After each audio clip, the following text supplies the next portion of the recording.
E aí, pessoal, tudo bem? Tudo tranquilo? Sentiram a nossa falta? Pois é, o vídeo que era para ter saído na quinta-feira de manhã não foi possível porque tive problemas técnicos no meu notebook que travou o OBS e não ficou arquivo nenhum de vídeo armazenado de em torno de 50 minutos. Pensa que ficou eu e a Vivi gravando, falando adoidado e não foi possível aproveitar nada. Mas aqui estamos novamente em uma nova tentativa de gravar para trazer para vocês. Se por acaso vocês estiverem assistindo esse vídeo, quer dizer que deu certo. Este está sendo o último Boteco World of Darkness de 2024. E para celebrar o último do ano, vamos comentar sobre mais uma lore sheet, que foram as lore sheets que deu motivação inicial para estarmos aqui toda semana batendo papo, conversando, fazendo uma conversa absolutamente descompromissada sobre os jogos da quinta edição de World of Darkness. Tendo aqui minha parceira de sempre, Vivi, partilhando suas ideias e comentários. Vivi, dá um oi aí pra galera. Olá, pessoal. Vamos agora falar mais uma vez de lore sheet de vampiro, porque a editora sem vergonha não colocou coisas suficientes para lobisomem e caçador, mas mais uma vez aqui tentando trazer um jeitinho de colocar em crônica, de adicionar em algum lugar, de seguir crônicas oficiais e muitas vezes de adaptar e geralmente de melhorar as coisas conforme apresentadas nos livros. Muito bom. Então, hoje vamos falar de mais uma lore sheet de várias que existem para vampiro. Eventualmente a gente vai falar de algumas de lobisomem e recentemente descobrimos que em futuras publicações haverá lore sheets para caçador. Olha só que legal. Então não faltarão lore sheets para sempre estarmos aqui conversando. Presumo eu que deveremos falar das lore sheets de lobisomem antes de fato chegar a vez delas. Porque tem aqui duas concorrências. Tem o fluxo de conteúdo de lobisomem, que a gente está seguindo o livro básico, que já está chegando no final, diga-se de passagem, e no final estão as 5 lore sheets que eles colocaram lá. Então, para mim, se quando a gente chegar nessa etapa, eu vou logo falar deles, eu não vou ficar esperando chegar a vez deles aqui nas lore sheets. Aí, imagino eu que logo em breve devemos também estar falando das que existem voltadas para lobisomem apocalipse. O que tu acha disso, Vivi? Eu acho uma boa, porque assim, se a gente esperar acabar tudo de vampiro para falar de lobisomem, a gente vai esperar mais ainda e vai acabar quebrando o fluxo do livro para também depois a gente seguir com. Tem pouco material, mas tem mais um livro oficial.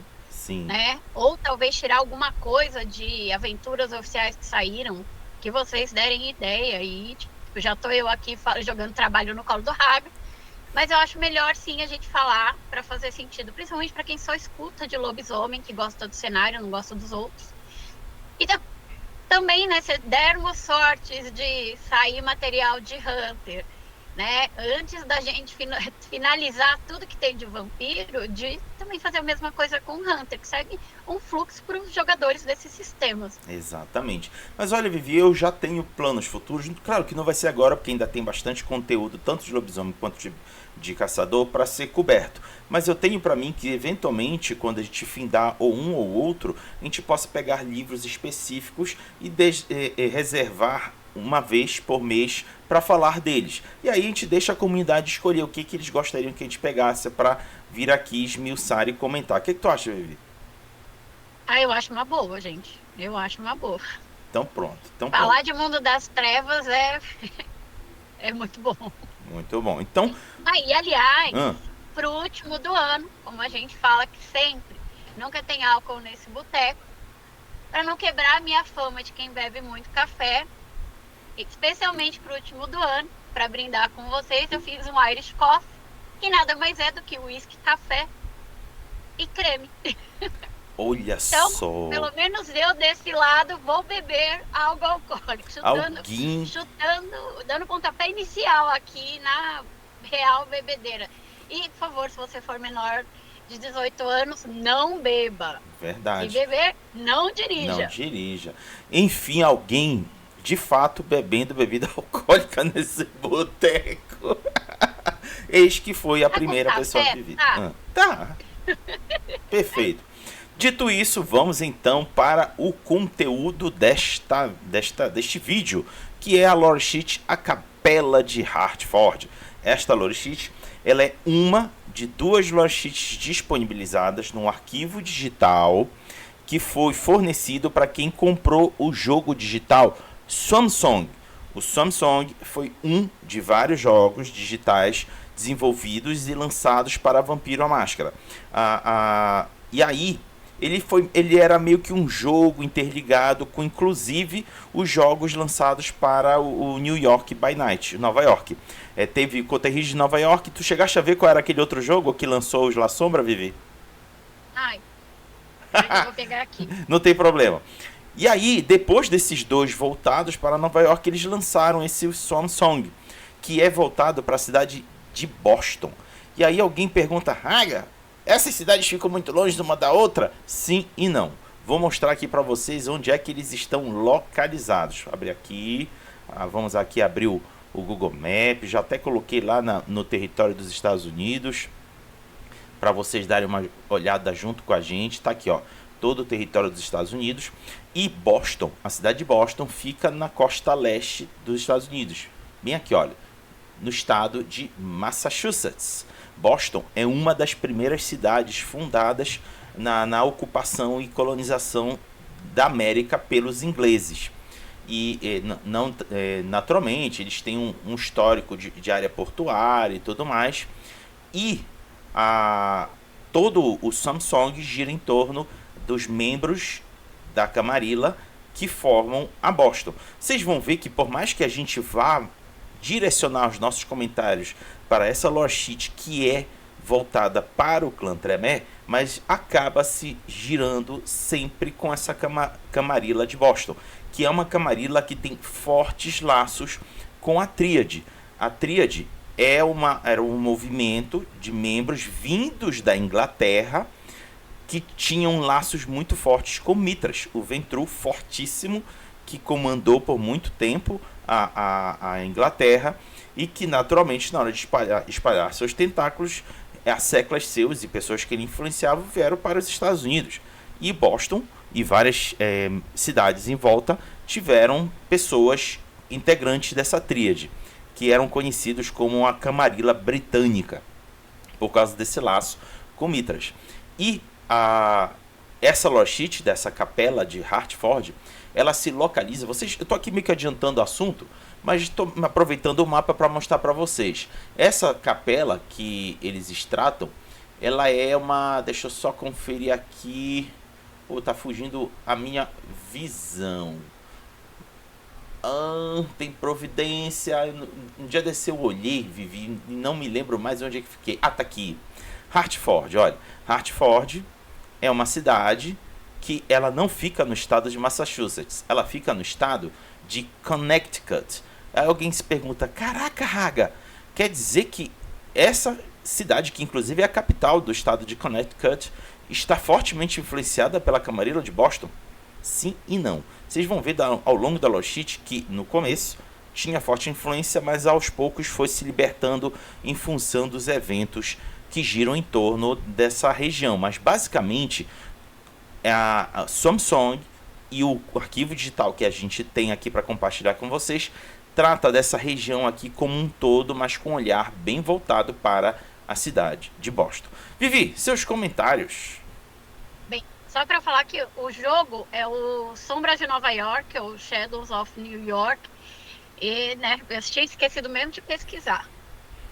Bem, pessoal, esse início do cenário, ele pega bem história dos Estados Unidos. Muitos de nós não temos esse conteúdo na escola, alguns têm, bem poucos. E todo esse pedaço aqui tem essa importância, porque primeiro foi a porta de entrada desses vampiros e de toda a população que veio para os Estados Unidos. E essa região inteira aqui, 13 estados, os que seriam os iniciais dos Estados Unidos, ela foi chamada de Nova Inglaterra. né? No entanto, que um dos estados ainda mantém esse nome de Nova Inglaterra. Então, para vocês pensarem o quanto é importante e o quanto esses lugares, né, que a gente olha pelo mapa distantes, têm força no noroeste no nordeste dos Estados Unidos, essa foi a galera que deu o primeiro chute para a independência. Então, realizem a importância política para vampiros que chegavam aqui e até então achavam em sua cabeça que não existia mais nada mandando na Terra, bem, né, tipo, país imperialista lixo, a chance do poder de se cortar dessa matriz, desse país principal, para poder ter poder em tudo que seria esse território americano. Que por mais antigos que eles fossem, eles nem sonhavam com isso. E a gente chega nos dias de hoje com essa briga ainda acesa. Por isso que conhecer essa parte, principalmente se você não joga no Brasil, para você poder jogar e ver a importância política e movimentação, faz do seu jogo focado em política e vampiro muito mais parrudo e muito mais legal. E a gente vai ver aqui para frente que os vampiros sabem muito bem onde eles estão e sabem muito bem que eles estão cercados por mar, que pode ser uma rota de coisas chegando e principalmente em tempos de Segunda Inquisição, uma rota de fuga. Então, por isso que Boston e Hartford acabam ficando bem importantes para todo esse mapa, porque vamos dizer que Boston é uma das portas de saída, caso alguém queira fugir. É verdade. Então, pode ir aí, Raga. Tá. Hoje eu vou ficar só nas curiosidades, porque o Raga tá super explicativo hoje. Então, gente, também vale comentar uma coisa. Alguém deve estar se perguntando, tá, essa lojite, então, é muito voltada para essa região nordeste dos Estados Unidos. De fato é, mas nada te impede de usá-la como uma ponte ou uma ferramenta de influência que pode lhe servir para algo na sua mesa regionalizada, localizada na cidade em que você mora. Eu vou lembrar aqui uma situação muito similar que um dos nossos jogadores do Belém das Trevas fez nas nossas mesas. O jogo era em Belém, mas ele tinha uma lore sheet com vínculo com os membros de Los Angeles. A lore sheet que ele pegou era muito voltada para o movimento anarco de Los Angeles, mas ele conseguiu combinar as vantagens da lore sheet de forma narrativa que lhe trouxesse vantagem real na cidade de Belém.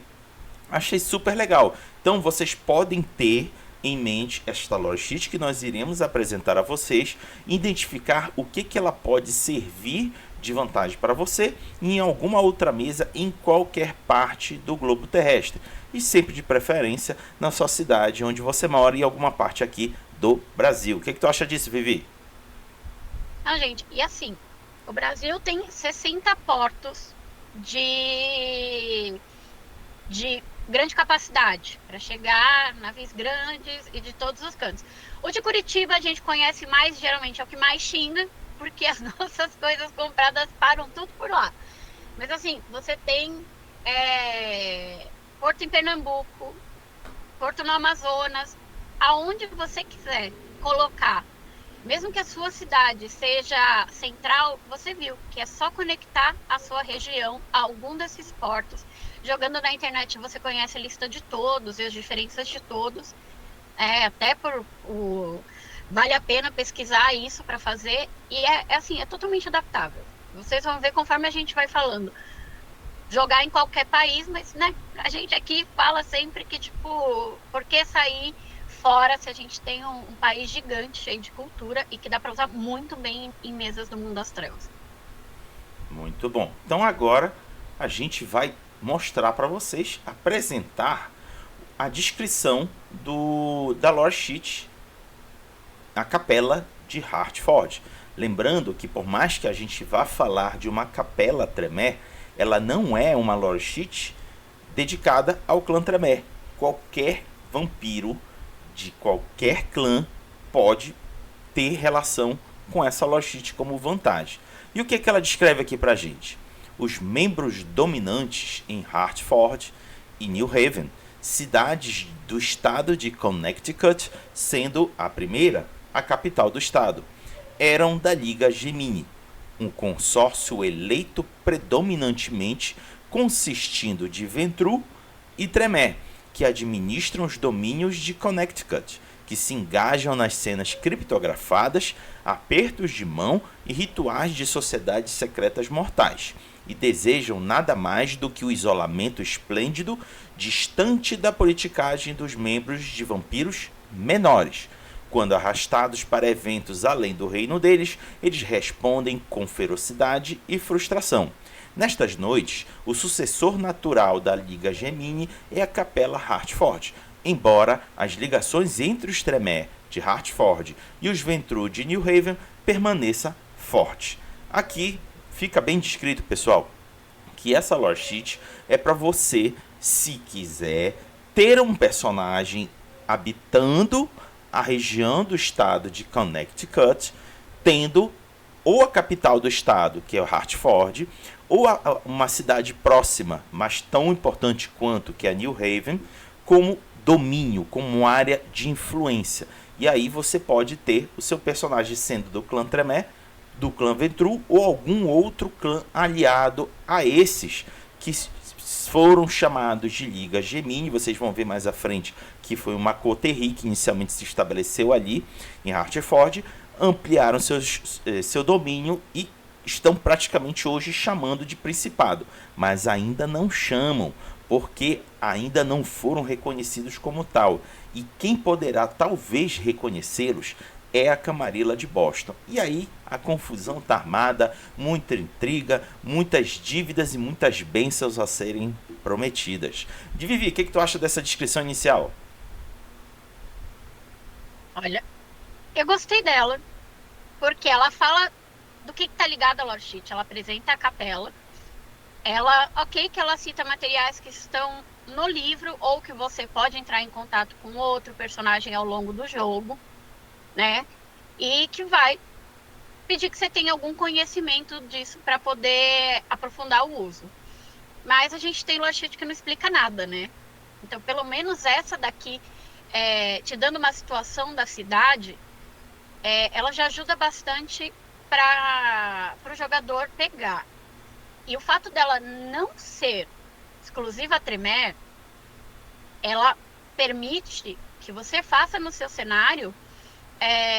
Eu vou falar muito de ligações políticas hoje, mas essas ligações com algum outro clã, eu sugiro clãs do que a gente chama de alto clã, ainda na 5ª edição, né? Para facilitar a vida política. Um baixo clã vai ter vantagem? Vai. Só que talvez não com tanto impacto como algum outro clã tenha, já que é Ventru, gente, e Tremere. Quando Ventru e Tremere se juntam para fazer alguma coisa, é para ser efetivo, protegido e exclusivo. Então, aquela coisa, narradores, né, pessoas que estão narrando, façam questão de colocar intrigas que movimentem isso daqui.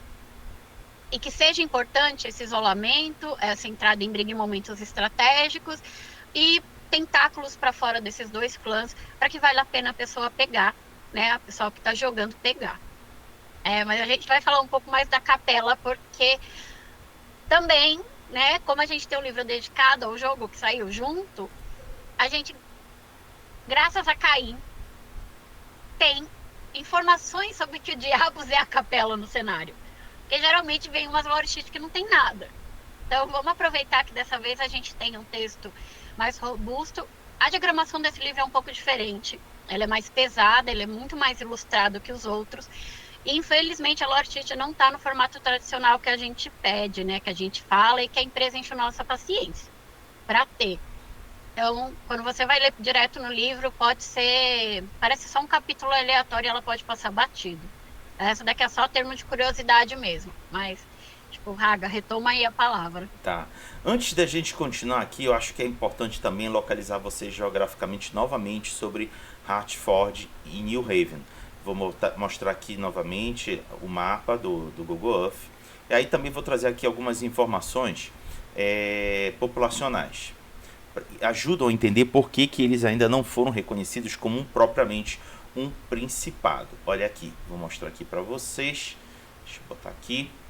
Como mostrei aqui, tá aqui Boston, o estado de Massachusetts, e aqui ó, Hartford, capital do estado de Connecticut. E logo aqui embaixo está a New Haven, relativamente distantes um do outro, mas, imagino eu, bastante conectados em termos de domínio econômico e social. Então tá aqui a capital, New Haven deve ser a principal cidade portuária do estado. E aí eu fui ver as populações. A população de Hartford é tão somente um pouco menos de 120 mil habitantes. E a cidade de New Haven é um pouco mais de 135 mil habitantes. Se a gente fosse considerar aquela... Qual é aquele montante equiparado de vampiros para a população e viver a 100 mil? É 1 para 100 mil. É 1 para 100 mil. Aí depois caiu 1 para 70 mil, né? Uhum. Ou seja, se considerarmos essas duas populações das duas maiores cidades do estado de Connecticut, de fato não tem gado suficiente para manter tantos vampiros. Então, essa poderia ser uma boa motivação do porquê que o domínio não é reconhecido como um principado. Diferente, por exemplo, aqui em Belém, no estado do Pará, só a cidade de Belém, ela tem outras cidades em volta que formam a região metropolitana, mas só a cidade de Belém tem 1,3 milhão de pessoas morando aqui no território de Belém. Então, bate e muito Hartford e New Haven juntas. Então, aqui tem população suficiente para ter uma corte independente formando o principado. Seria difícil de ver isso em Connecticut em função dessa baixa população. Mas aí tá aqui a gente comentando. O que tu acha disso, Vivi? Tá sem áudio. Eu tenho que ficar mutando por causa da desgraça da oficina aqui na frente do meu prédio. A proporção agora não é uma regra no cenário, né? Mas assim, gente, a gente tem que pensar também em noção e na manutenção da máscara nesse cenário de 2024. Porque sim, gente, a Segunda Inquisição tá aí, os caçadores estão aí, a Segunda Inquisição é enorme, né? E ela pode não ter as vantagens sobrenaturais de caçadores, mas ela tem a vantagem em número de população. Então, o que o Raga falou da alimentação, eu estava pensando aqui, se o lugar não consegue manter uma corte, por mais que não tenha vampiros mínimos ali, não ter um mínimo assinado para você fazer uma corte, uma cidade, ela não vai ter vampiro para defender essa região se qualquer grupo aparecer. E ao longo das histórias das edições do V5, e isso ainda tem um pouquinho das histórias de vampiro, e isso vem da primeira edição, 93 é a primeira edição, acho que já é segunda. Da segunda edição vem um pouquinho de história e que o Sabá já tocou terror nessa região.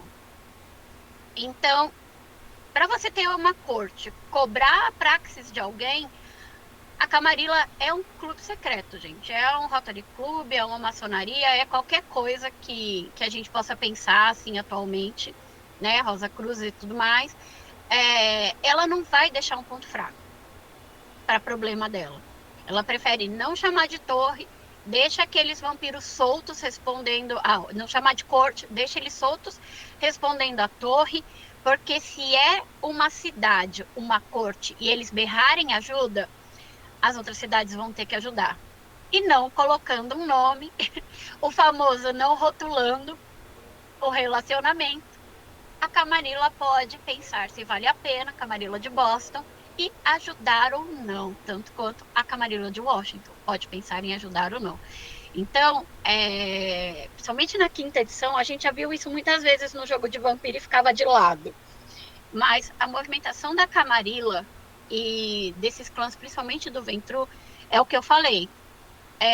produção, eficiência e correr o menor risco possível nesse investimento. Então, enquanto Hertford não firmar o pé, defender o próprio território, eu acho que, assim, na sua mesa pode ser legal você fazer essa escalada da região, e usando, inclusive, essa lore sheet e a outra do jogo. Mas vai demorar um bom tanto, né? Porque objetivamente não dá lucro. Não dá lucro, só traz problema. Beleza, então, depois desses comentários regionais e iniciais, eu vou compartilhar agora com vocês o conteúdo que se encontra, inclusive, dentro do arquivo digital, que leva o título de Boston by Night, que foi entregue para quem adquiriu o jogo Samsung. E aí eu vou compartilhar aqui com vocês alguns trechos e a gente vai comentando. O primeiro deles é dedicado a falar da capela de Hertford. Nestas noites, o maior centro de atividade Tremé em New England é Hertford, no estado de Connecticut.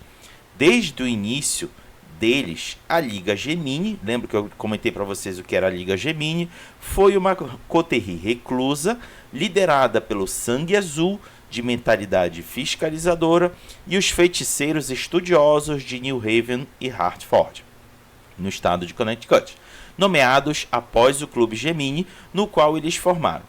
Mesmo agora, a Capela de Hertford, como seu sucessor-chefe, tenta manter seus assuntos discretos para o resto da camarilla estadunidense, e em particular a de Boston. A Capela de Hertford pode parecer fraca próxima da camarilla de Boston, mas as decisões sagazes mantiveram a coterie em movimento. O regente deles, Deneb Osborne, sobreviveu à Tríade. Lembra que eu comentei para vocês que a Tríade são aquele conjunto de vampiros antigos ligados à camarilla britânica. Então tá aqui. Eles são o tempo todo chamados de a Tríade. E a maioria dos anciões dos membros da Liberdade. Logo, ele tem uma boa causa para se sentir presunçoso. Quem? O regente Deneb Osborne da Capela Hertford. Embora os feiticeiros de Osborne tenham sido completamente ridicularizados pela paranoia deles com relação à Teia, aqui já avisando, a Teia é um grupo de Nosferatus que também movimentou suas influências na região. Continuando, eles têm se revitalizado através da resistência deles e agora se voltam para os membros que passaram muito tempo menosprezando-os, com Hilda McAndrews e a sua prole Emin Louise no topo da lista deles. Os feiticeiros estariam contentes em permanecer quietamente bem-sucedidos em Connecticut, mas Azel e Versen, independente dos primogênitos dela, os convidaram a mandar representantes para Boston e assumir uma cadeira do Conselho de Consultores da cidade. Ou seja, a camarilla de Boston não queria deixar eles soltos. Vamos chamar essa turma para cá porque a gente quer todo mundo aqui ligado com a gente. Mas continuando.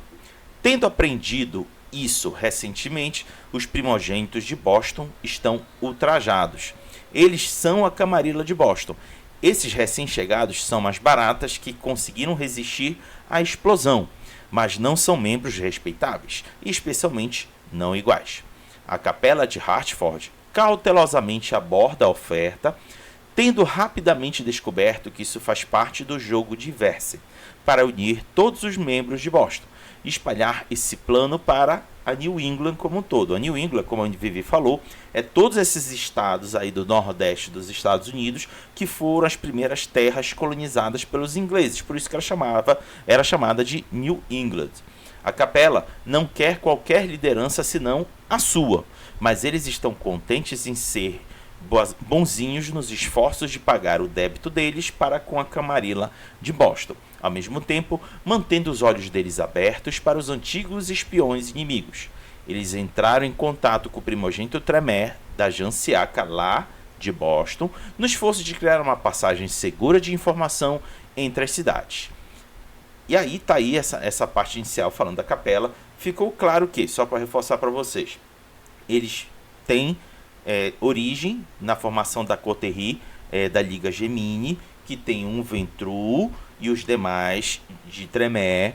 O Ventru, muito mais voltado para os negócios econômicos, portuários, principalmente de Unraven, mas ele, junto com os Tremere, conseguiram estabelecer uma presença sólida, confortável e, aqui é citado muito nesse trecho que eu li para vocês, discreta. Eles fazem questão de serem discretos e não notados. Contudo, a Iverne, que é a líder que está hoje comandando Boston, prestou atenção para eles e quer trazer eles para próximo dela, em detrimento às vontades do Conselho de Anciões ou da Primigene de Boston. Então aí já tem um clima de conflito estabelecido. A Liga Gemini quer se manter distante, mas não querem deixar ela quieta. Vivi, seus comentários. Tá sem microfone. Droga. Tem que colocar o símbolo do microfone gigante, porque a minha vida é ficar sem microfone. Como o Raga explicou, a Boston não quer perder o controle, porque ele já perdeu muito do controle dessa região. Washington tem uma corte, Nova York tem uma corte, e no início, Boston foi o centro de entrada e onde os vampiros ficaram por muito tempo. E se você jogou o jogo do Swansong, você vai ver que suas decisões políticas e de amizades ao longo, né, amizades e contatos, muda o cenário. E isso é uma coisa que a gente vê bastante no cenário de Boston. Você pode ter brigas físicas, sociais, mentais e espirituais com coisa de Tremere mexendo nesse cenário. Porque tudo é a briga de estar no local certo para passar a maior informação e fluxo de poder nessa volta inteira ali. E isso é o que eu tenho que adicionar, porque o Raga falou, né? Mais uma vez a gente vê aqui que o jogo político é o que vai pegar nesse cenário de Boston. Afinal, o livro saiu como um complemento para conhecimento melhor dos personagens, conhecimento melhor do cenário do jogo. Então, uma coisa que vocês já devem ter reparado é que isso daqui fala exatamente da dinâmica dessa região. Dá para adaptar? Dá. Mas enquanto a gente falar aqui, gente, vai ser muito localizado, muito para o grupo de jogo que está jogando nessa região. Né?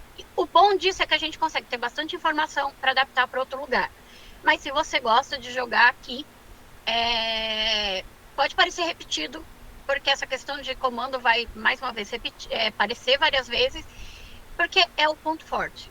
Né? No entanto que o jogo, a violência vampírica, toda a briga, tipo, tem sabá na história, mas você não tem a opção de combate no jogo.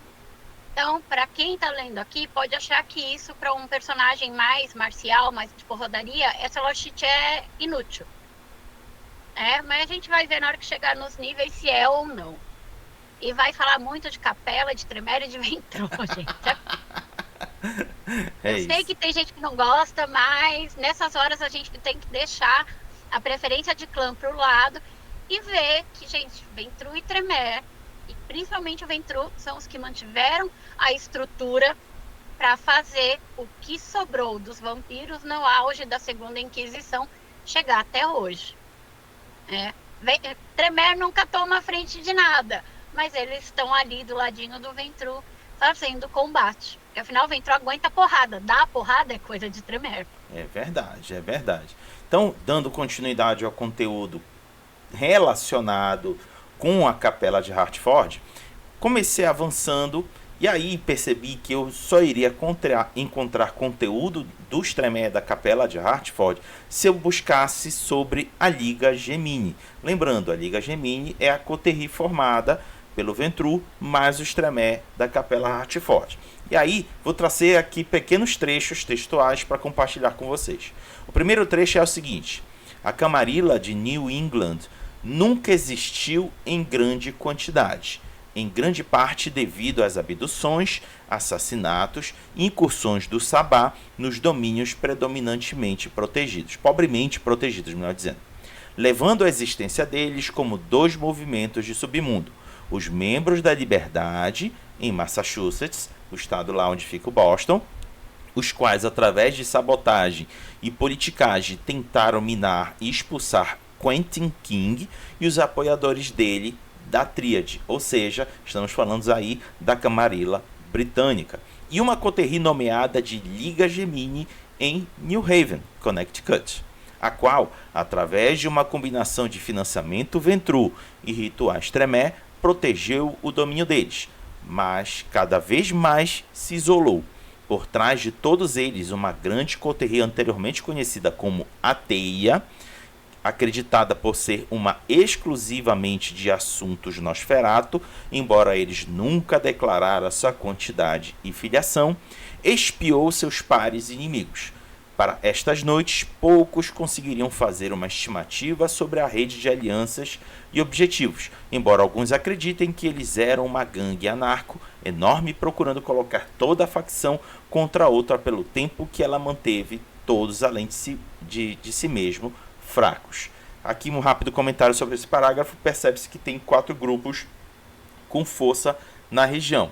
Tem os membros da Liberdade, que são membros que estão espalhados ali no estado de Massachusetts, que são oposição aos antigos membros da Tríade, vide Camarilla Britânica. Tem a Liga Gemini, que se formou ali para Connecticut, e tem essa tal da Teia, que é composta basicamente por Nosferatus, que estão aí vagando entre todos os territórios. Vamos agora ao trecho 2. A Camarilla estadunidense agiu com menos unidade, mas não menos agressão. Frustrada com a presença inglesa em New England, alguns vampiros entre os membros da Liberdade venderam, em alguns casos apenas deram, informação ao Sabá com relação às casas seguras de Redcoat. Redcoat são os casacos vermelhos do exército inglês da época. Não sei se vocês lembram, já deve ter visto algumas produções que retratam o envolvimento do reino inglês, em que seus soldados sempre aparecem de casacos vermelhos e aquele cap grande. Então é o cor padrão que naturalmente ficou marcado por aqueles que foram colonizar e manter a influência da Inglaterra à força, a mão armada, em cima de quem estivesse habitando a região nordeste e leste dos Estados Unidos. Mas continuando, os membros da Liberdade também assassinaram alguns agentes de Pendragon em Boston, inconscientemente forçando King para mais próximo da liberdade que ele buscava. Esse movimento enviou ondas de choque através do domínio, enquanto a Camarilla enfrentava a outra Camarilla, apesar do ataque Sabá, mas ela foi rapidamente esquecida quando os ingleses redobraram os esforços deles para controlar os arturianos. O que a Camarilla estadunidense alcançou foi, pelo menos por um tempo, abrir comunicação entre os membros da Liberdade e a muito isolada Liga Gemini. Embora não tenha sido a última, as duas trabalharam juntas para se proteger, acomodando-se para o tempo de efeitos colaterais da guerra acima. Aqui, rápido comentário, essa turma dos membros da Liberdade uniu forças com a Liga Gemini para se criar uma resistência contra os ataques do Sabá, que eles mesmos influenciaram para acontecer, mas que pudesse enfraquecer as forças da Tríade que mandava em Boston e em toda a região da New England. Próximo trecho e último para a gente começar aqui os comentários. Trecho 3. O evento conhecido como O Chamado agarrou Pendragon, que é um Bruhá de 6ª geração e príncipe de Concord, e Biltmore, que é um Malkavian de 6ª geração e ex-príncipe de Cardiff, e outros anciões ao redor do mundo. E muitos, quando a Cruzada da Gehenna fez a sua marcha para o destino, ou seja, eles foram embora para a tal da Guerra da Gehenna. E quando fizeram muitos desses vampiros que sentiram as convocações de seus ancestrais. Os Redcoats foram deixados sem líderes, e agora os membros da Liberdade e a Liga Gemini, reduzido a vampiros antigos e fortes, tomaram vantagem do caos sem qualquer tipo de trégua investigativa para permitir que os Redcoats ganhem a relevância deles. Olha aí o panorama. Esses 3 trechos são importantes para vocês entenderem. A região de New England era fortemente dominada pela Camarilla Britânica, que tinha fortes laços com o Ventru Mitras. Mas a invasão Sabá, enfraquecimento dessa tríade E o chamado enfraqueceu consideravelmente esse status quo, abrindo espaço para membros da Liberdade e Liga Gemini estabelecerem a sua própria força. Depois de um longo comentário, cabe a Vivi trazer os seus agora. Tá sem áudio. Nem vou falar mais. Bem, gente, o Rabi explicou, né, e falou tudo que tá aqui no pedaço do livro. E uma coisa assim, só para falar, porque a gente muitas vezes brinca que o chamado é obrigatório, mas você pode aguentar. Mas pelo menos nessa parte da criação de conteúdo, onde o jogo saiu, o chamado deixou realmente uma lacuna, e a briga de vampiros não tão poderosos para ocupar o lugar saído ali foi grande. E Boston traz bastante dessa briga, com pedaços ali da cidade e alguns nomes importantes. Então, para quem acha que o chamado é uma coisa que não pode não afetar tão diretamente seu jogo, pelo menos aqui a gente tem isso afetando totalmente o cenário. Que eram grupos que estavam em grande resistência, e o chamado abriu essa brecha. Mas não confundam que da noite para o dia surge essa galera. Uma coisa que eu também gosto dessas explicações é que ela mostra como a tomada de poder daqueles menos favorecidos, né, dos mais jovens, ela é lenta. Às vezes a gente está jogando um jogo mais acelerado e quer logo tomar o poder e quer logo subir. Mas se você tem tempo para uma campanha mais longa, né, seja livre para fazer com que as pessoas que estão jogando, claro, desde que elas concordem, tenham que passar algum tempo, talvez até fazer pular alguns anos, algumas décadas, para que eles possam se desenvolver mais e chegarem lá. A gente, como jogador, quer muito rápido, ganhar poder, aumentar a ficha e cair logo matando. Mas esses três pedaços, mostra como a Liga Gemini está há séculos tentando chegar nesse lugar. E aí você usa na sua mesa, assim como o autor usou aqui, para favorecer, já que bater num sexta geração é uma coisa bem difícil. E ainda mais quando ele pode chamar gente de fora, ou ter vários recursos, porque a ficha é mais pesada. Como a paciência é uma coisa presente no jogo de vampiro. Então, muitas pessoas que narram têm medo de pular espaços de tempo. Porque afinal a gente não tem ideia do que é uma vida eterna. Então você que está narrando, não tenha medo, tanto aqui no cenário de Boston, quanto na sua mesa, a pular algumas décadas para que os seus vampiros tenham tempo de aumentar seus pontos e ter como chegar ali na briga. Vai ter cidade que a galera faz rápido? Faz, aí você faz a crônica nesse estilo. Mas se a galera da sua mesa quer fazer essa escalada de poder, é uma boa ferramenta. Nem sempre a lore sheet é boa, mas ela dá ideias de ferramentas para a gente pôr em qualquer crônica que vale a pena. Mas eu posso estar brisando, então me corrijam ali nos comentários. Boa, tá excelente. Agora a gente vai para outro conjunto de trechos retirados lá do arquivo digital do Boston by Night. Vamos ao trecho 4. Por um breve momento, em termos vampíricos, alguns meses, no máximo, King possuía a praxis sobre Boston sem a camarilla britânica manipulá-lo. Ele apenas a possuiu por esse tempo porque os membros da Liberdade e a Liga Gemini estiveram ocupados vasculhando o domínio por recatas e ainda, em alguns casos, esperando pelo outro sapato cair com o retorno do Pendragon, ou o Sabar invadir a partir do sul com bandos de escravos ou sem liderança. O reino livre do King era comum, exceto pela sua contribuição para o fortalecimento da máscara em New England. O objetivo deles, o qual ele comunicava eloquentemente para os poucos sujeitos que escutavam, era fabricar razões mortais para a carnificina no Maine em torno da saída do Sabá via Portland, e para diminuir a visibilidade dos membros em posições de influência.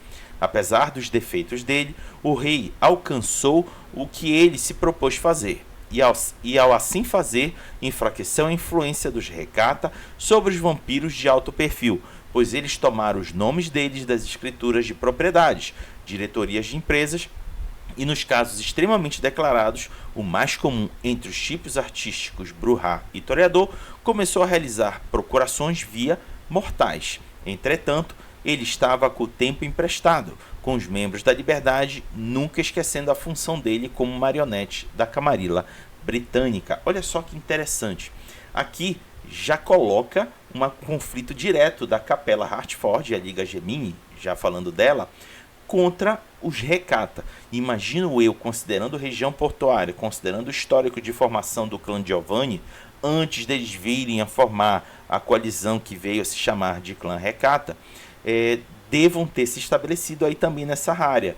E todos sabem que no histórico do clã Giovanni havia uma parcela que trabalhava com essa parte econômica de transporte de bens em consumo, que dava suporte financeiro para as práticas necromânticas do clã Giovanni. Sim, tinha uma parte do clã Giovanni que trabalhava só para isso, gerar riqueza para sustentar as práticas necromânticas. E eles eram muito conhecidos por serem fortemente influentes nas áreas portuárias. E como mostramos para vocês, essa parte costeira dos Estados Unidos, principalmente essa parte nordeste, ela é muito forte na parte portuária. Afinal de contas, a comunicação entre o Novo Mundo e o Antigo Mundo, vide Europa, Inglaterra, Espanha, França e outros países que tentavam colonizar o continente, precisavam de portos para fazer esse trâmite de riquezas, ou seja, basicamente europeu querendo explorar o novo continente, atacando e fazendo fugir os locais, os povos originários, para explorar a riqueza. Olha só que coisa horrível que tem a história da humanidade. Mas enfim, isso aqui também está retratado aqui no jogo. E aí, os Tremere de Hartford devem ter visto que os Recata eram um problema, precisavam ser caçados. Aí, olha só que interessante, que é isso que eu acho legal do poder dos vampiros no cenário do mundo das trevas. Para mim, o mais forte, a maior força de um vampiro é a influência que ele tem sobre o mundo mortal. Ele tem muito mais ferramentas para realizar essas ações do que qualquer outro ser sobrenatural do cenário. Ele tem poderes chamados disciplinas, vide presença, dominação, animalismo, dentre outros que conseguem influenciar a mente dos mortais. E o poder do sangue. Lembre-se que com sangue você consegue escravizar os mortais à sua vontade. Olha só o quão forte eles são. E eles conseguiram atingir os Recata, tal como é descrito aqui. Mas vamos agora ao próximo trecho, o trecho 5. Poucos membros imaginam o que uma oportunidade de ouro Boston e a ampla New England representam nestas noites. Os benefícios da região a partir do pouco escrutínio de caçadores, uma nova corte modelo e um monte de refúgios vagos e campos de alimentação.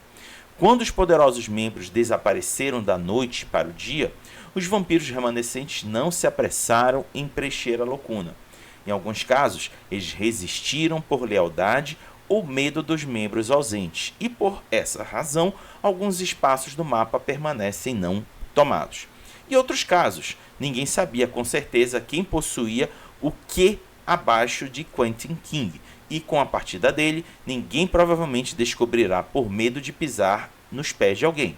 O século ou mais de hostilidade de New England levou a territórios vazios por todos os 6 estados constituindo a região.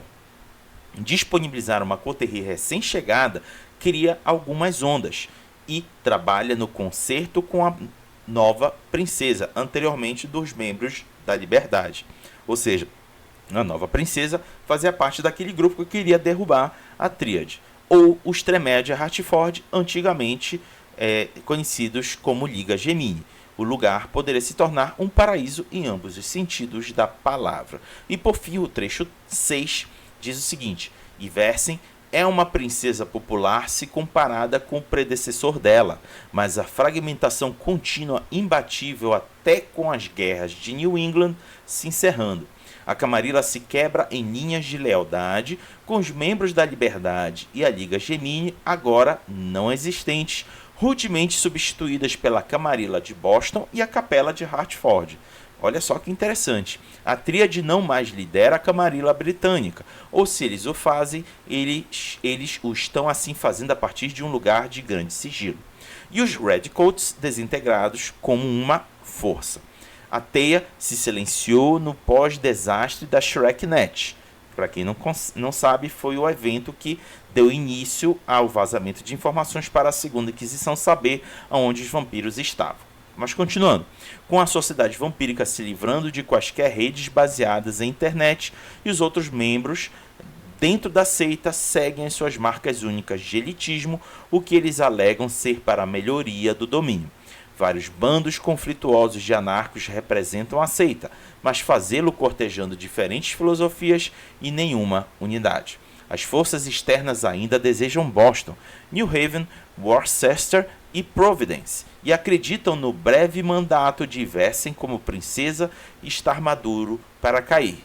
Enquanto isso, os caçadores mortais esperam, estudando o domínio por sinais de atividade dos membros. Olha só um cenário interessante de jogo para se jogar aí nessa região de New England. Vocês têm uma Camarilla, que já não tem tanta força assim. Quem assumiu já está se esperando que não consiga permanecer por muito tempo.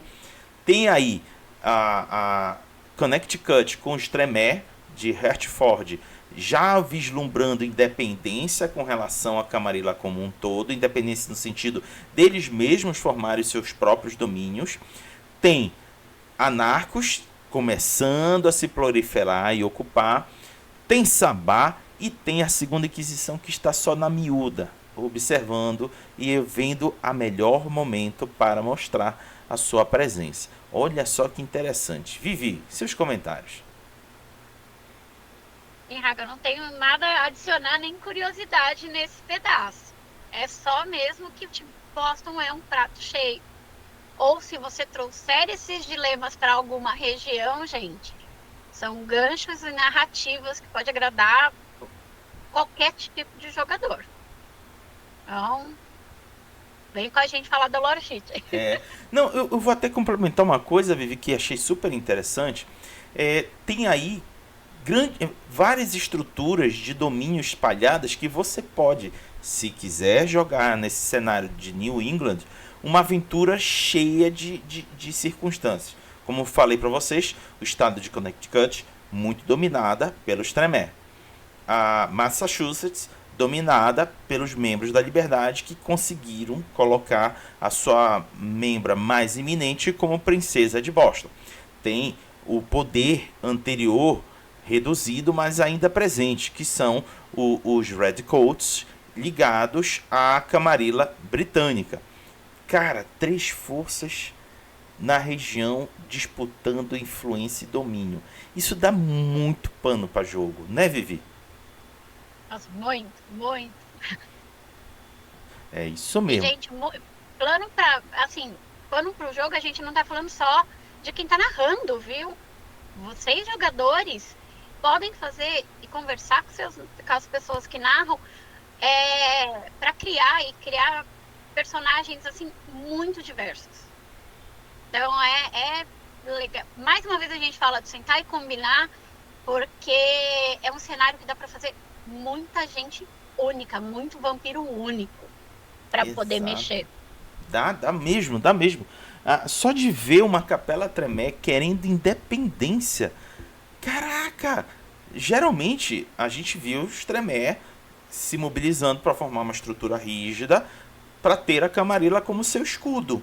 Agora não, eles, olha, vocês se resolvam aí em Boston, a gente está montando o nosso domínio aqui. Se vocês precisarem de ajuda, vocês conversam com a gente. Se não, deixa a gente quieto aqui. Cara, que legal isso, muito bom. Gente, Tremere só é fiel entre o clã. Agora a gente tem esse Tremere mais vida livre, porque a gente não tinha antes. Mas não é porque a pirâmide caiu que todos os Tremere vão gritar liberdade. Muitos se acostumaram bastante com a vida ali presa. E eles sabem da eficiência que isso teve ao longo de tantos séculos. Então, ver um território protegido por Tremere, para que aí sim eles sejam livres ali dentro. E só Lilith sabe o que os Tremeres podem fazer na idade atual, com todas as coisas que ele tem nos livros. É um plot bem interessante, principalmente para quem estava acostumado a pegar a torre super fechada, aquele Tremere de Anágua preso num laboratório, estudando numa biblioteca. Então, tipo, é um cenário assim, gente, que é o prato cheio para criar história. Não tem como. Verdade. Então, gente, tudo isso que a gente trouxe para vocês era uma introdução para ambientar vocês no cenário do Boston by Night, mais especificamente Hartford, que é onde a capela está sentada e estabelecido domínio. Vamos às vantagens que esta lore sheet da capela Hartford pode oferecer a pretensos pessoas jogadoras que queiram adotá-la para o seu personagem. E o nível 1 dessa lore sheet tem o título de Autoridade Arcana. Uma vez por história, você pode selecionar um objeto e dizer ao narrador que você quer descobrir se ele foi construído através de meios mundanos ou feitiçaria. Você ganha 3 dados bônus a uma rolagem de inteligência mais ocultismo para determinar as feituras do objeto, com um sucesso crítico expressando exatamente a maneira da feitiçaria envolvida. Se presente, revelar esse conhecimento pode, é claro, fazer esse item altamente cobiçado, tal como por um inimigo ou adversário. Eu vou aqui abstrair esse revés, que não é realmente assim um revés tão grande, mas aqui tem uma vantagem que é muito direcionada para alguma aventura que porventura envolva objetos que tenham alguma coisa mágica envolvida, seja na sua criação ou na sua imbuição. E aí, com essa única vantagem, o narrador, se for utilizada, ele deverá fornecer ao detentor dessa vantagem. Eu achei muito interessante, mas é uma vantagem muito direcionada. Cabe à pessoa que for pegar este nível em específico bater um papo com o narrador e dizer: existe a possibilidade desse nível ficar só de enfeite ou não? E aí ele decide baseado na resposta do narrador. E aí eu me viro para você, pessoa narradora. Se por acaso você colocar um jogo nessa região e tem algum Tremere querendo utilizar essa vantagem, leve em consideração que ele gastou ponto para comprá-la. Então, atenda minimamente a esse ponto investido. Vivi, seus comentários sobre o poder. Bem, eu não gostei desse nível. Então, né, tipo, já adiantando uma coisa que eu sei que eu vou falar 1000 vezes, é que assim, essa lore sheet, perto das outras ao longo dos livros que a gente tem lido, ela é mais fraca, porque ela pode parecer mais fraca, vamos dizer assim, porque ela foi feita para ser voltada a um jogo dentro desse cenário fechadinho de Boston. Então, vai parecer que ela não serve para mais nada, porque provavelmente ela não serviria para mais nada se você for misturar com outros cenários, sem ter que adaptar bem. Tirando isso, é assim, ok que tem uma vez por história, e é aquela coisa que a gente nem vou trazer aqui, que é a nossa briga eterna, e assim, né, você, eu, a gente tem uma consciência de muitas vezes ignorar alguma coisa ali para dar o toque para o jogador usar. Mas, gente, o primeiro nível, já com um revés, já podendo te colocar um inimigo, sabe? Podendo te colocar um adversário, eu gosto de deixar minhas vantagens no preto e no branco. Tipo, claro, olha, esse podendo aqui, narrador, vai chegar como? Ou, como narradora, chegar e falar: então, meu amigo que está jogando, esse podendo aqui tem 30, 40, 50 vezes. 50% de aparecer. Mesmo com isso você quer? Então, isso, mais uma vez, deixa nas costas, né, de quem está narrando a questão de conversar especificamente sobre uma dinâmica que não precisaria fazer a gente conversar. Não estou falando que a gente não tem que conversar o que é ruim. Falando que conversar por coisas que poderiam ser bem feitas é uma falha. Porque é o primeiro ponto, gente. Para que você vai colocar um revés ali logo de cara? Dá mais informação, ritual tá quanto para comprar? É, 3 vezes o nível, né? O valor. isso. Isso. E uma vantagem é 3 pontos. Né? Talvez, assim, esses seus 3 pontos entrem em algo melhor para o seu Tremer no território. Porque ainda tem isso que o Haga falou. Você precisa que a galera que está jogando e a pessoa que está narrando queira jogar esse assunto. Porque ela é bem limitada que isso aconteça na crônica. Ok, ser limitada é uma coisa de ponto 1. Mas na hora que a gente soma, né? Esse pode aparecer uma vez por história, sabe? Essa incerteza eu não curti, não. Eu não curti mesmo. Eu tinha esse ponto, nem deixaria, nem, tipo, gente, tipo, não, né? Então bora agora para o segundo nível, vou botar aqui para vocês acompanharem com a gente. O segundo nível, o título é Políticas Crípticas. Uma vez por sessão, durante um conflito social que você faça parte ou está observando, você ganha 2 dados bônus em uma tentativa de determinar se um dos participantes é um membro de uma sociedade secreta, tal como os Freemasons, Rosacrucianos ou o Clube de Crânio e Ossos. Revelar essa informação no momento errado poderia colocar um alvo em você ou na costa do alvo. Você precisa saber da sociedade para identificá-la. Do contrário, a sua rolagem apenas lhe dirá que o participante pertence a uma sociedade com gestos codificados e falas crípticas. Olha, esse poder, apesar de ter alguns revesezinhos inclusos, ele pode ajudar um personagem a identificar alguma figura dentro da sociedade ou algum visitante que esteja se disfarçando. E se você for bem sucedido, porque olha, você vai ganhar 2 dados bônus. 2 dados não é pouca coisa. E aí, se você obtiver sucesso, o narrador vai entregar a informação desse personagem. Ou pelo menos dizer que tem aí algo estranho envolto dele. Não é algo corriqueiro e normal para a sociedade local. Achei interessante esse poder. E tu, Vivi? Eu gostei desse nível. Né, como narradora boazinha, eu colocaria ele no primeiro, porque você paga 1 ponto para ganhar 2 dados, que é bastante coisa para poder rolar. E também, tipo, direciona e valoriza aquele personagem que investiu conhecimento no cenário.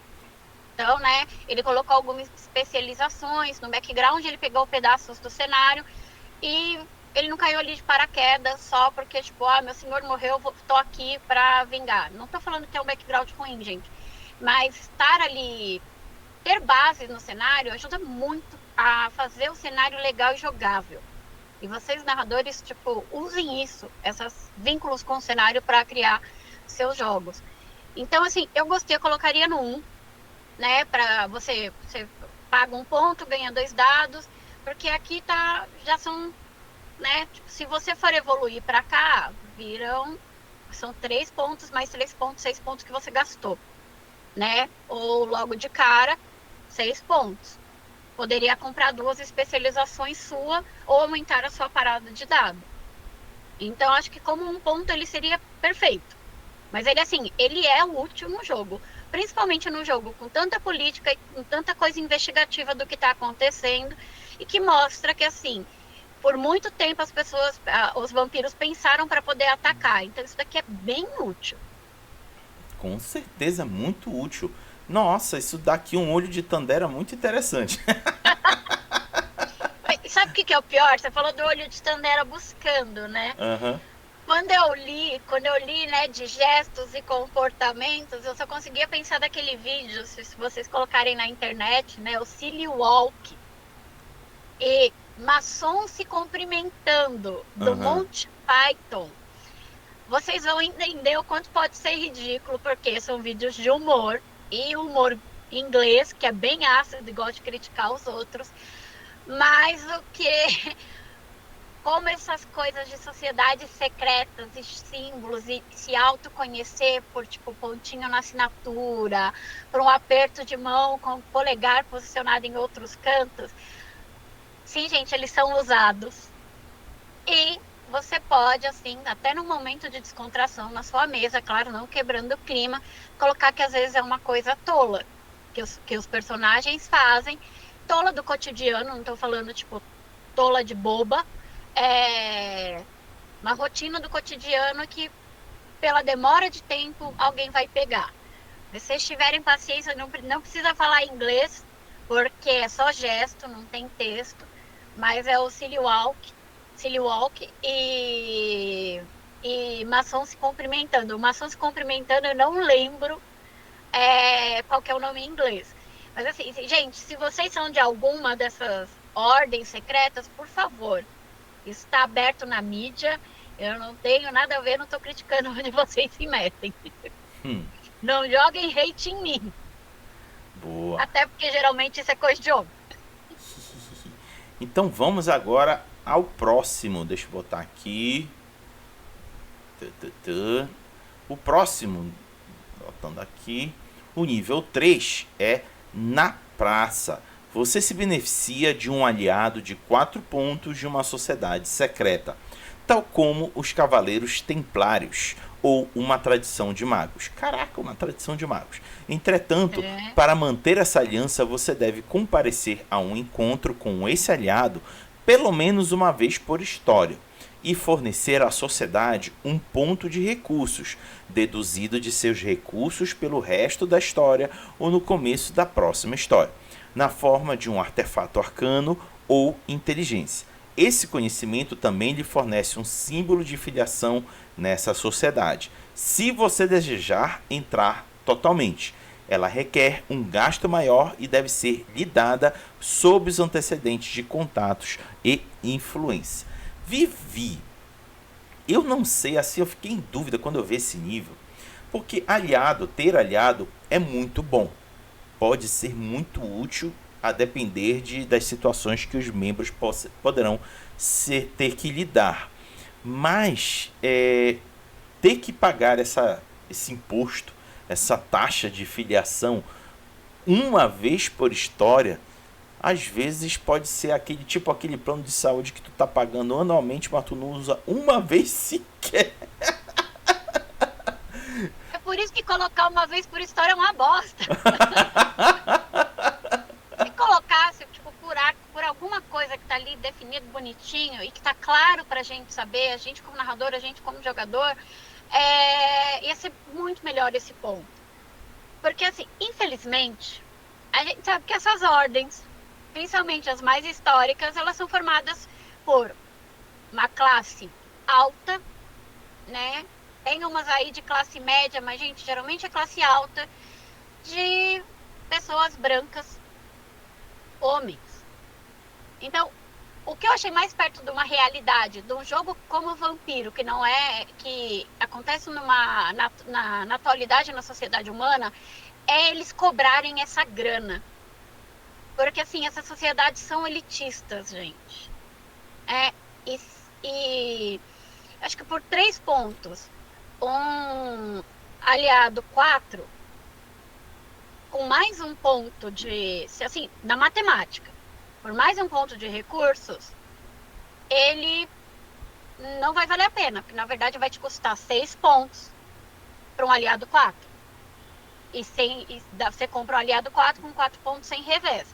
Mas se a matemática bate, né, para você usar isso em grupo, a gente também sabe, né, se você não sabe, tô falando agora, porque a gente tem que estudar de um tudo para poder jogar RPG, porque cada vez o jogador chega com uma ideia mais doida e você vai lá nos confins da internet. Novamente, pessoal diz ordem secreta, se é verdade ou não, não sei, porque é o que tá na internet. E a gente duvida de tudo que tá na internet. Mas vamos lá. É dito que, supostamente, pessoas nesses grupos têm acesso e contatos a muitas coisas. Então, esse aliado 4, ele vai te trazer coisas muito além se ele usar todos os recursos dele. É um belo de um aliado. Narrativamente, isso é maravilhoso. Cobrar que você apareça lá é, por si, nessa estrutura de coisas secretas, uma garantia de que você não vai sair gritando na rua, publicando a real verdade verdadeira que todo mundo esconde. Então, é um peso que para um nível 3 precisa ter assim um revés, que é o risco de, se você fizer alguma merda, falar demais, eles pegarem no seu pé, porque ele tem seus dados, né? A fase também de que, se você quiser virar membro e se envolver ao longo do jogo, você precisar investir em influência e contatos também faz sentido. Novamente, partindo da base das sociedades serem de elite, né, e homens brancos. Por mais que você coloque outros grupos nessas sociedades, eles acabam não alcançando níveis altos de potência. São muito tradicionais, com aspas, e fazem muita merda de preconceito. Deixa eu pegar aqui. E assim, gente, andar com essa galera rica que faz com que o mais importante de uma sociedade secreta aqui, pelo que isso daqui tá falando, né, supostamente na vida real do jogo, é que você vai ter com seu aliado mãos diferentes para você apertar e fazer negócio. E é por isso que vale investir. Por isso que eu tô falando, narrativamente, você precisa colocar no jogo, precisa ter no jogo, ou talvez você já chegar com background, com vantagem sobre a crônica, porque você gastou isso e está investindo o seu pontinho ali, toda vez separando o seu pontinho de recurso. Você tem 3, você vai deixar ficar só com 2, porque 1 é só para essa galera, né? Então, essa lore sheet é inteira. Você precisa pôr no jogo, não dá para enrolar. Como deveria ser toda a lore sheet. Né? Narradores que permitem coisas e não usam. Narrativamente é muito legal. É muito legal. Mas matematicamente, eu já acho que ela pode melhorar, assim, com um aliado. Só gastando os pontos, porque afinal você vai ter que eliminar um de recursos mais os 3 ali que você pagou. Se você vai evoluir, fica mais caro. 3 não, você pagou 9 para ter isso daqui. Então 9 para 4 não vale. Se o seu jogador é de ponto por ponto, gente, não vale. Ponto, não vale mesmo. Então é aquela coisa. Pro jogo, ok, vale a pena. Pra jogo, não vale a pena. Nossa, tô me sentindo cruel. Não tenho Vaicos pra xingar junto, eu me sinto malvada sozinha. Mas tu tá dando a real, Vivi. Como tá estabelecido que você tem que ter contatos, aliados, influência, tu vai gastar muito mais do que só 3 pontos de vantagem.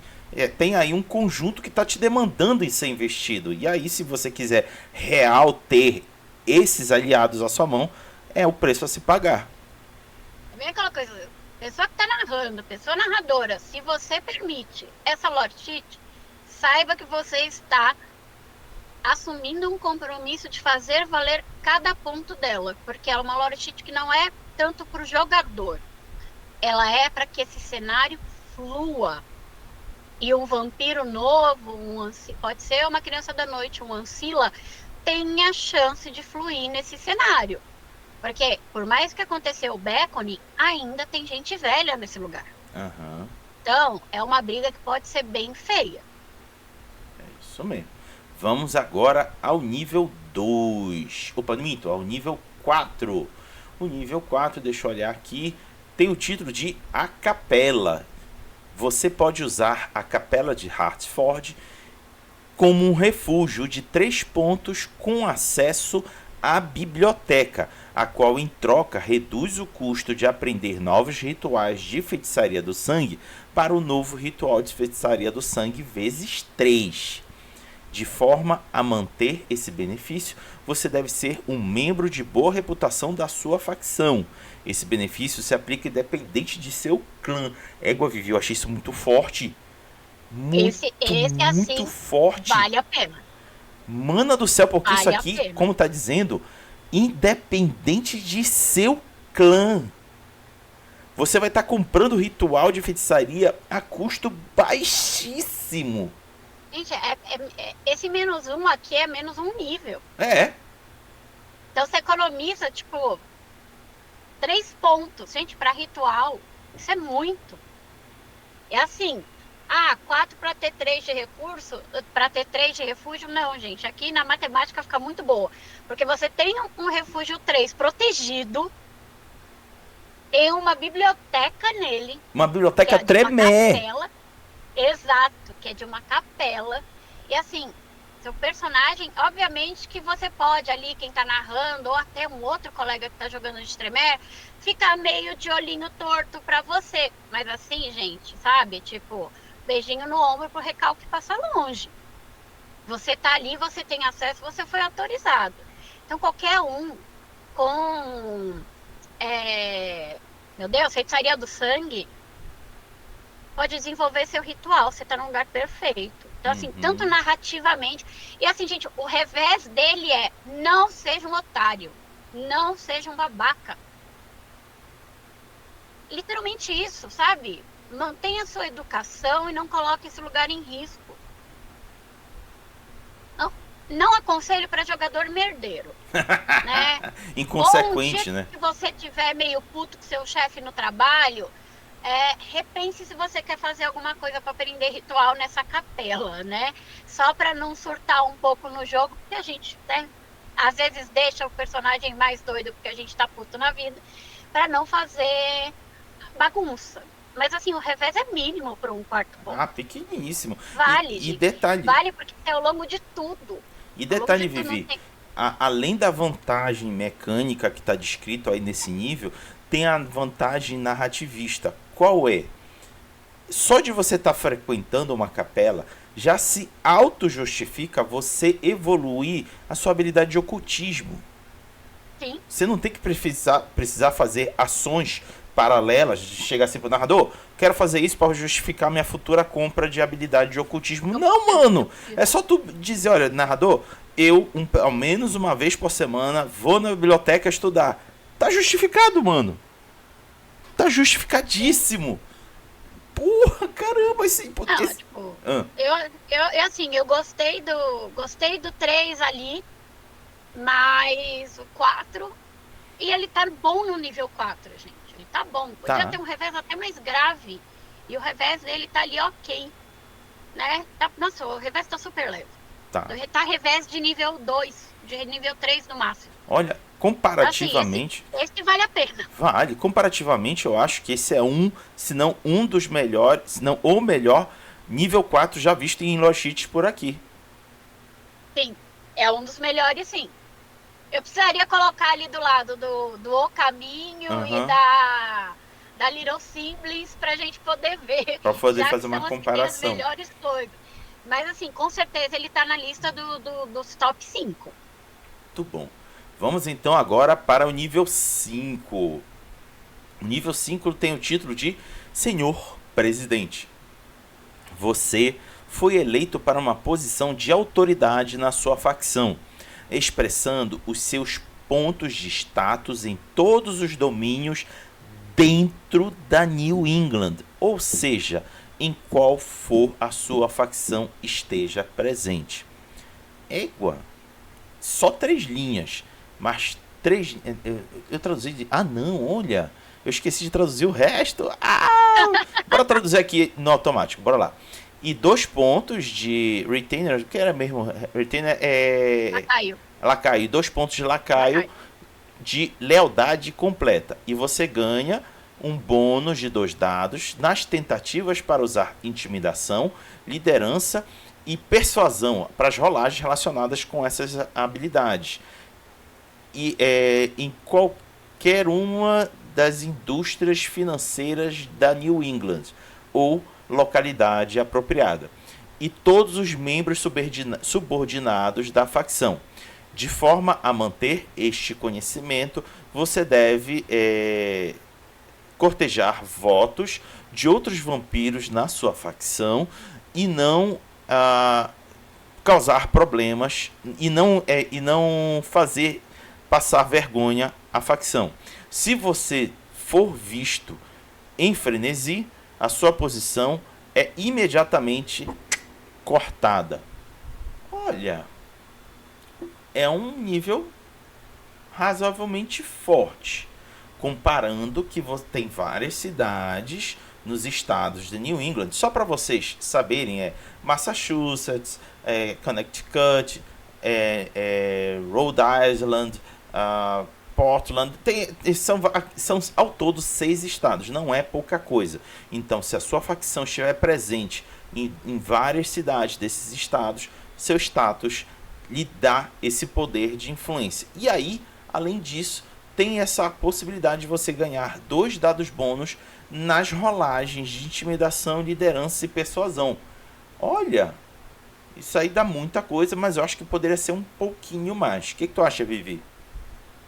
Então, ela é uma coisa que parece bem poderosa quando ela chega, porque, gente, jogo de Camarilla com status, né? Ou jogo de Tremere e Ventrue com status.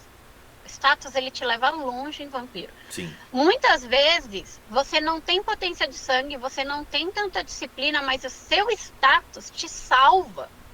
O seu status alto desse jeito, é só o príncipe que não abaixa a cabeça pra você. Entendeu? Tipo, é muito poder.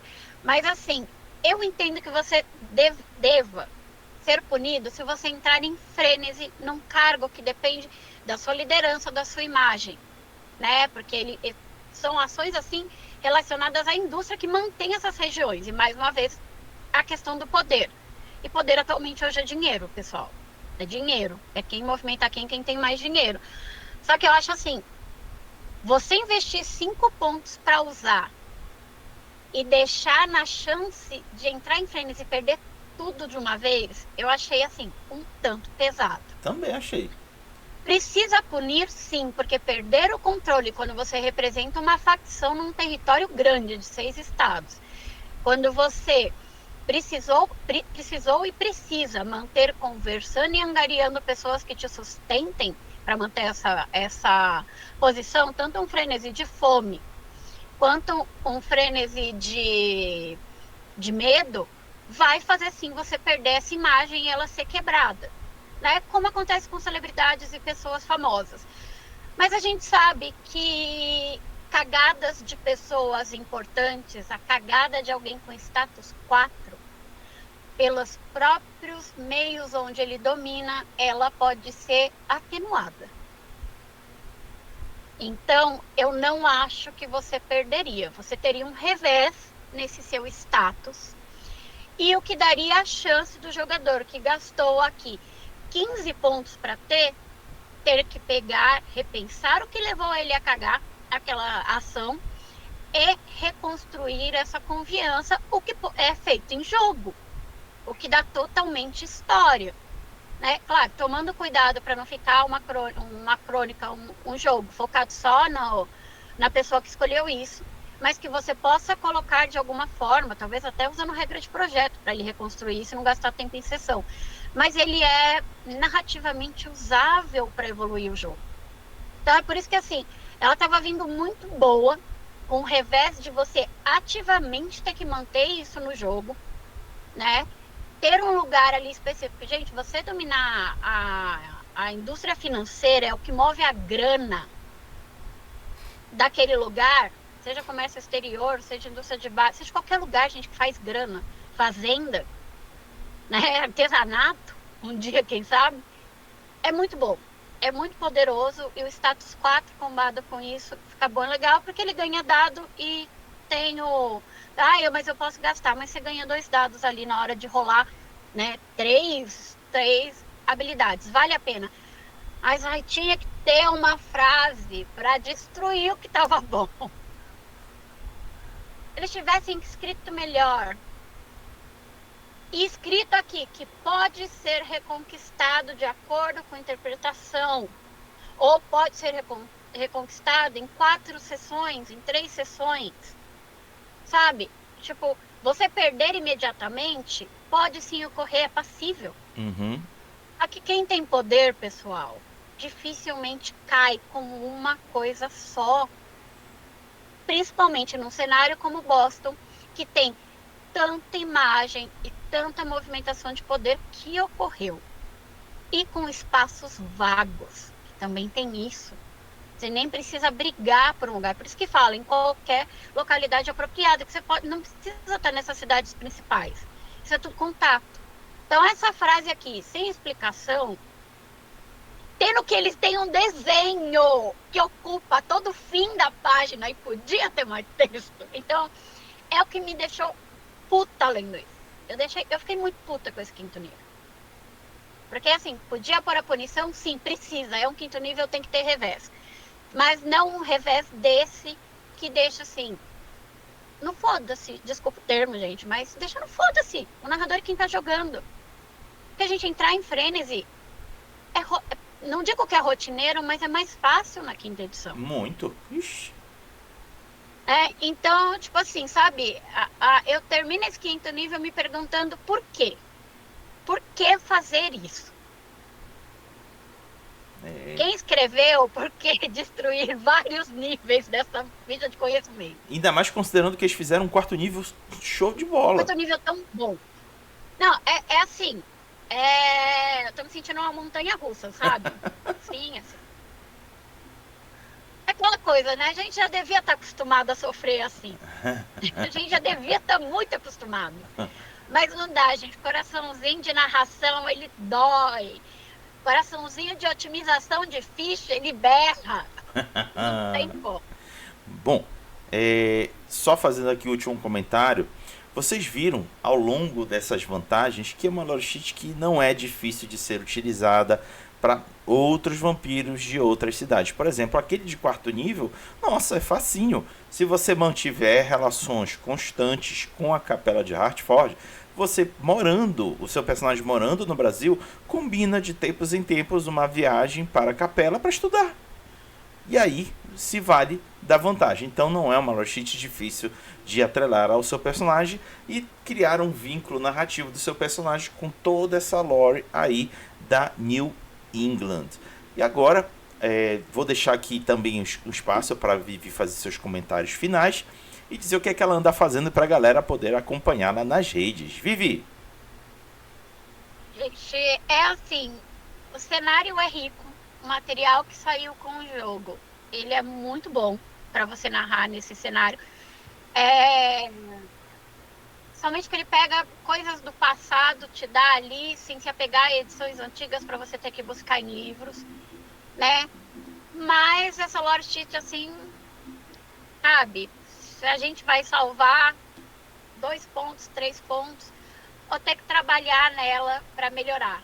E, como assim? Eu falo, vai que fala. Eu falo isso porque o Raga tá apresentando aqui, eu não quero pôr o dele na reta. Mas, né, como a gente fala, o Cris também fala, que já apareceu aqui, poderia melhorar muito. Muito, porque jogar mais trabalho na mão do narrador para corrigir material é sacanagem quando esse material é cobrado. Sim. Não é? E ele vem de uma forma que você só compra com o jogo. Me corrijam se eu estiver errado. Mas pelo que eu procurei, ele não vem solto. Ele só se comprar o jogo. É só se comprar o jogo. Eu comprei daqueles Humble Bundle, que você compra um monte de livro oficial, bem mais barato, de vampiro, que até o lançamento do Guerrilla Wars. Veio tudo, praticamente lançado. Veio Lobisomem, veio Caçador, veio tudo. E não tinha ele. E esse material já tinha sido lançado. Então ele não entrou na lista de livros. Ele tá, não. Eu comprei quando saiu o Lobisomem, né? E vem inclusive os livros extras dos financiamentos coletivos, mas ele não estava na lista. Caraca! Então aqui é muito wiki que a gente tem que fazer para poder achar os conteúdos. De fato. E o Raga comprando o livro. Eu acho uma sacanagem, porque você fica preso a um jogo. Então assim, mais uma vez podia ser melhor. Boa. Ainda bem que eu bebi no começo. Então tá aí, galera. Olha, pessoal, ano de 2024 acabando. Se você está vendo esse vídeo no dia que ele foi lançado, eu programei ele para ser lançado para o dia 26 de dezembro de 2024, na próxima quinta-feira, porque a gente está aqui gravando numa sexta-feira à noite. será o nosso do ano de 2024. Espero que vocês tenham gostado, todas as lore sheets que a gente traz aqui comentando. Espero que vocês tenham gostado dos nossos circuitos de Caçadora Revanche e Lobisomem Apocalipse. Ao longo de 2025 deverá ser este o único conteúdo do canal que eu irei trabalhar com World of Darkness. Isso é uma coisa que eu já estou me preparando para no futuro ficar só com isso aqui. Quero vislumbrar e trabalhar com outros trabalhos, inclusive com conteúdo autoral. Então, se vocês gostam, continuem, apoiem, compartilhem. Isso aqui é feito para trazer bate-papo e trazer comentários para vocês poderem, se quiserem, usar nas suas mesas. Sempre contando com o apoio de Vivi, Vaikos, Tati Malkavian, Rafael, Cris, a Listra, todo mundo que compareceu aqui para dar seus pitacos e comentários sobre cada lore sheet. Toda essa turma faz de coração para você que está assistindo poder, se quiser, usar em suas mesas. Então, deixo aqui meus desejos de feliz ano novo e boas festas de final de ano, e que 2025 seja repleto de muitas aventuras de RPG para você se divertir. Vivi, quer deixar algum recado de final de ano para a galera? Gente, um ótimo fim de ano, né? Que vocês tenham tranquilidades e, né, muitos jogos, porque para poder encaixar aí nos dias que não são de festas, igual eu estou fazendo, para poder manter o nosso querido RPG aí. E um 2025 mais tranquilo, independente do que aconteceu no seu. Bem, e como diria Miguel Falabella, saúde e paz. O resto a gente corre atrás. Mentira, a gente quer dinheiro também. Beijão, pessoal. Obrigado por acompanhar a gente aqui. E obrigado, Raga, né, por chamar, por eu estar aqui. Eu preciso arrumar um nome melhor que Arroz de Festa. Eu vou montar um nome mais RPG. A gente pode ser aqui o atual casadinho de festa. Eu e tu casadinho. Perfeito. Boa. Então, gente, só para avisar para vocês, a gente vai entrar em recesso. Este vídeo foi gravado na sexta-feira do dia 20 de dezembro, ou seja, foi para 26, mas a gente já meio que já entrou em recesso desde então. E a gente só retornará na quarta-feira do dia 8 de janeiro. Então tem aí 2 semanas que vamos descansar e aí a gente retorna. E a gente já retorna falando de Caçadora Revanche. E quanto a lore sheet, a próxima que a gente deverá ver aqui será a segunda e última do Boston by Night e a lore sheet dedicada a Camarilla de Boston. Então tá aí as últimas informações. Vamos agora ao nosso encerramento e o último de 2024. Por isso eu peço para que a Vivi, junto comigo, diga tchau, Lilica. Tchau, Lilica. Tchau, Lilica.